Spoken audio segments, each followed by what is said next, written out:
Hello ဒီနေ့ကတော့ဖူကွာမှာဈေးတန်ပြီးအကြိုက်ဆုံးဟိုတယ်တစ်ခုကိုပြပြချင်လို့ပါဟိုတယ်လေးကတော့ Lotus Home Cap ဆိုတဲ့ဟိုတယ်လေးပါသူကတော့အောက်ထပ်မှာတော့ coffee ဆိုင်လေးဖွင့်ထားရဲပေါ့နော် coffee ဆိုင်မှာအေးတွေ coffee တွေစားစားတွေ cake တွေအဲ့လိုမှာစားလို့ရပါတယ်အခန်းအနေနဲ့ဆိုရင်လည်းပါတဲ့ furniture ပစ္စည်းတွေလည်းအစုံလင်ပါတယ်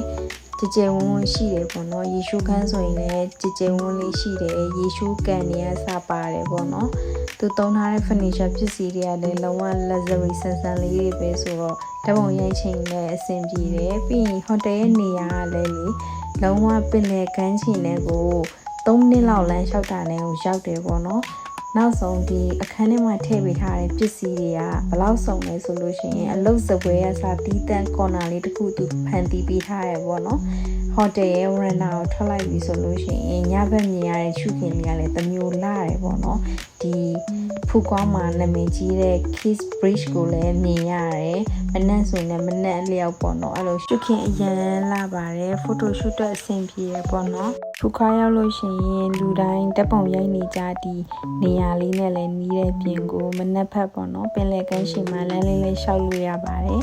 customer service လည်းကောင်းတယ်ဈေးလည်းတင့်တယ်နေရာလည်းအဆင်ပြေဟိုတယ်လေးနော်